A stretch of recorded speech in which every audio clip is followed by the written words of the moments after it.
विद्युत section officer दबंगगिरी को नहीं ओडिशा विद्युत कर्मचारी महासंघर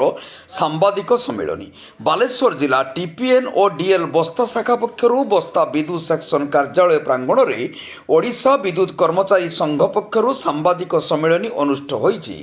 डिविजन संघर संपादक ब्रजबिहारी बाग आह्वान क्रमे जोनाल सेक्रेटरी बटकृष्ण जेना, हरिश्चंद्र दास, निगमानंद राउत, ब्रजबिहारी बाग, मानस कुमार राय, उपदेष्टा अनिल कुमार महांती, प्रदीप कुमार दास प्रमुख जोग देई बस्ता विद्युत डिविजन श्रमिक अशांति ऑफिसर मानकर कार्य असहयोग को निंदा सहित दाबी उपस्थापन करथिले। प्रकाश थाकु कि लंगलेश्वर विद्युत विभाग कार्यरत सेक्शन ऑफिसर सत्यजित पाइकराय कार्यभार नेबाठारु विभिन्न बेआईन कार्य करी उपभोक्ता मानकु शोषण करने सहित कर्मचारी माने तांकर मनमुखी कार्य को सहयोग न कले कर्मचारी मानकु अश्लील भाषा गाड़ीगुलज करने सह उपर ऑफिसर को कही अन्यत्र बदलीय दरमा बंद करदेवार धमक देउथिबा मध्य अभियोग होईछि। याहाकु नै महासंघ पक्षरु बारंबार उच्च पदाधिकारी टंडन कंपानीर मुख्य सीईओ मानव संबल अधिकारी मानकठारु लिखित दाबी जणाइथिले मध्य अद्याविधि विहित पदक्षेप ग्रहण करिनथिबारु आज सांबादिक सम्मेलन रे या प्रकाश करिसंती। ओडिशा विद्युत कर्मचारी महासंघ टाटा पावर उत्तरांचल शाखार जनरल संपादक अच्छे। आज जो सामाजिक सम्मेलन करथिले कोन रहितला उद्देश्य यार मुख्य उद्देश्य होची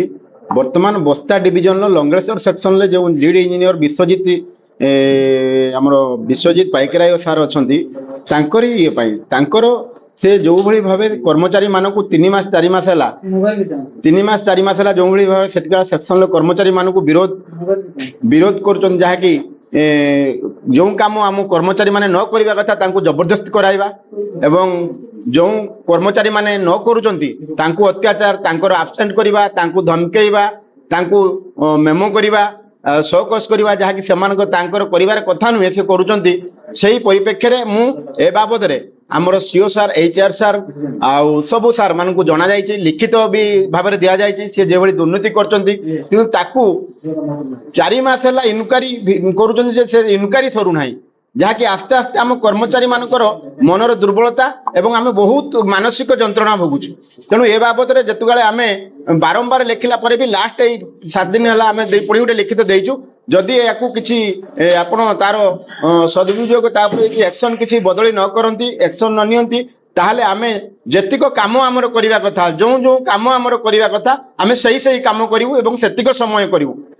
से को काम करिया पे बाध्य करिवु इलीगल काम जो काम कि धरा जाऊ कोइटी खुंट पकेवा जहा कि खुंट पकेया गले 6% डिपॉजिट प्रोसेसिंग होबा कथा केबल टाणीबा कथा जो जो जगह जो जो काम होबा कथा न करवा कथा जो से जैसे ऑफिस प्रोसेसिंग जो भाई हवा कथा सेटा को से छाड़ी कि निजे जेटा को से धरुचंती निजे आमे भाबुछु ता भितरे किछि तांको भितरे पैसा पत्र कारबार होउछि नले काहे से एते इंटरेस्ट रे काम करते ऑफिसर आपन को कामटा को न करले आपन माने कोन करिवे या पर पदक्षेप आपन को कोन रही हमर जेतिको कर्तव्य काम करबा कथा जेतिको काम करबा कथा आमे जनसाधारण को खुशी रे रखिबा पई कंज्यूमर मान को उपयुक्त सेवा जोगाई देबा पई हमर ड्यूटी आर परे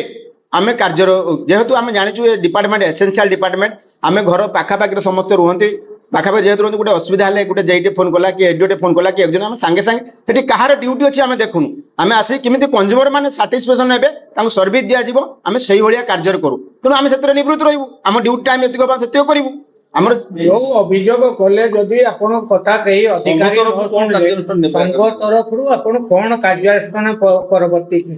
परवर्ती समय रे संघ तरफ रु हमर प्रत्येक कर्मचारी मानकु आमे आम तरफ रु इंस्ट्रक्शन जीवो आमर जतिक कार्य करिवार नियम पद्धति समय सबु आमे ताकु ही धरिके कार्य करिवु। ए नहीं विजिलेंस विभाग 4 मास तले तदंत करथिले मध्य कौनसी पदक्षेप नहीं नाई जदि आगामी दिन रही समाधान दिगरे दृष्टि नहीं विहित पदक्षेप ग्रहण न कले बाध्य होई संघ कार्यालय असहयोग करियो बोली पत्र संख्या 14/2/25 तारिख रे बस्ता कार्यनिर्वाही जंत्री सहित टंडन समस्त उच्च कर्तृपक्ष जणाइथिले मध्य पदक्षेप सुन तेबे टाटा पावर विरोध में एक जन आंदोलन सृष्टि हेबो बोली सेमाने चेतावनी देइछन्ति। बस्तारू शिरीष महांती रिपोर्ट जनता एक्सप्रेस।